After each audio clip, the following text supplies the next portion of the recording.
Hello मेरे प्यारे श्रोताओं, कैसे हो? सब ठीक? आप समझ गए होंगे मैं क्या लेके आई हूँ। या तो प्रेरणादायक कहानी, मोटिवेशन स्टोरीज़, या धर्म मार्ग, या जीना इसी का नाम है, या जीजी माँ की रसोई। बहुत सारे हैं। आज लेकिन आपके सामने मैं धर्म मार्ग लेकर के आई हूँ, जो पिछले साल से मेरा ये सिलसिला लगातार चल रहा है।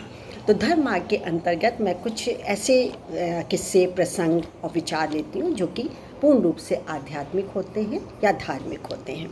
तो ये धार्मिक और आध्यात्मिक विचार ही हमको ये प्रेरित करते हैं कि हम समाज में कैसे रहें, किसका चुनाव करें और किसका त्याग दें। यानी जब ड्यूअल माइंड होता है उस समय भी यदि धर्म मार्ग पे चला जाए तो हमको विचलित नहीं होने देता है।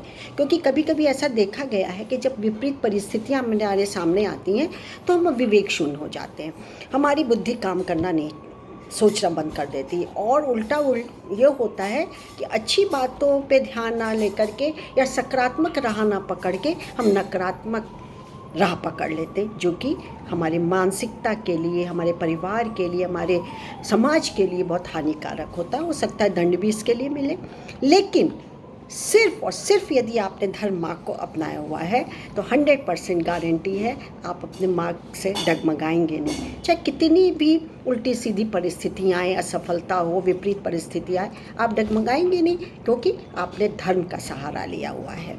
तो इसी श्रृंखला में मैंने आपके लिए एक सोच के बहुत अच्छा विचार निकाला हुआ है, जिसका शीर्षक है भावना का महत्व, और इसको हम तक पहुंचाया है श्री अर्जुन शर्मा जी ने। अर्जुन शर्मा जी, आपका बहुत बहुत धन्यवाद और आपको नमस्कार कि आपकी बात मैं जन जन तक रख रही हूँ। तो हम देखते हैं कि भावना का क्या महत्व है, इसके अंदर क्या क्या चीज़ें हैं। सफलता के लिए मनुष्य में प्रबल इच्छा शक्ति का होना ज़रूर है। जब तक आत्मविश्वास, मनोबल आपका ऊंचा नहीं होगा तब तक हमें सफलता मिलेगी ही नहीं।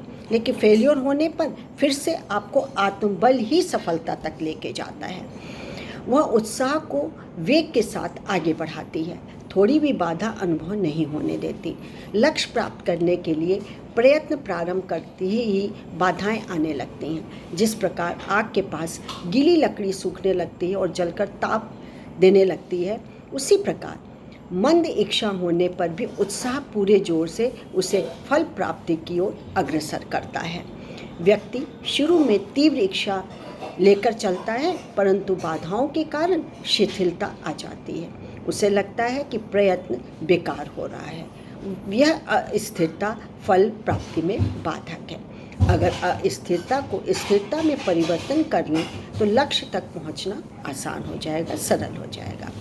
अगर साधक प्रकाश चाहता है तो अपने अंदर प्रकाश की अनुभूति करनी होगी। गुड़ छुड़वाने के लिए दूसरों से गुड़ खाना बंद करना पड़ेगा ना। दृढ़ता चाहता है तो दृढ़ शक्ति का अनुभव करना होगा। प्रभु की शक्ति प्राप्त करने के लिए अपने व्यक्तित्व में प्रभु की अनुभूति करनी होगी, तभी तो पता चलेगा कि प्रभु हमारे अंदर हैं। हमको इसको सोचना है, हमको इसको महसूस करना, अनुभूत करना है उसको।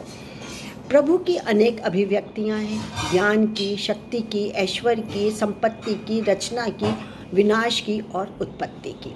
साधक को अपनी कामना के अनुसार किसी की भी प्राप्ति करने के लिए प्रयत्न करना है। उसकी अनुभूति जितनी तीव्र होगी उतनी ही उस अस्तित्व का अनुभव होगा। शक्ति संचार का यही रहस्य है। प्रभु के प्रति जिसकी भावना जैसी होती है उसी रूप में प्रभु की अनुभूति होती है। कोई प्रभु को स्वामी मानता है, कोई प्रेमी, कोई पति तो कोई सखा। मीराबाई ने श्री कृष्ण को अपना स्वामी मानकर पूरा जीवन समर्पित कर दिया।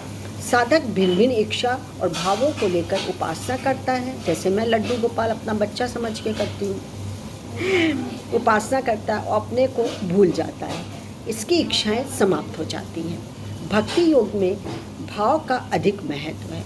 वहाँ इसका अर्थ प्रभु के साथ संबंध और इसकी अनुभूति प्राप्त करना मात्र रह जाता है।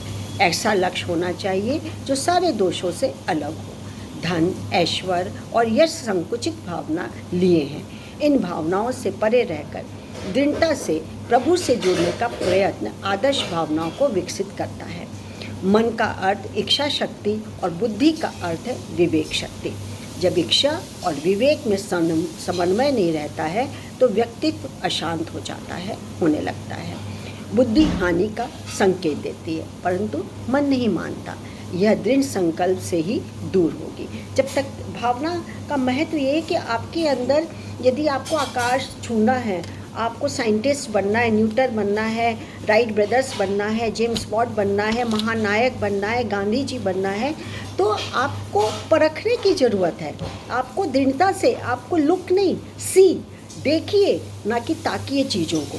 और फिर जब गहराई से देखेंगे, चाहे भगवान को, चाहे किसी रचनाशील चीज़ को, चाहे किसी सृजनात्मक चीज़ को, तो आपका भावना वैसे ही होगी, वैसी ही प्रदर्शित होगी, लेकिन दृढ़ संकल्प के साथ, विल पावर के साथ। तो आज के लिए इतना ही, फिर एक नई सोच विचार के साथ आपके सामने उपस्थित होंगी।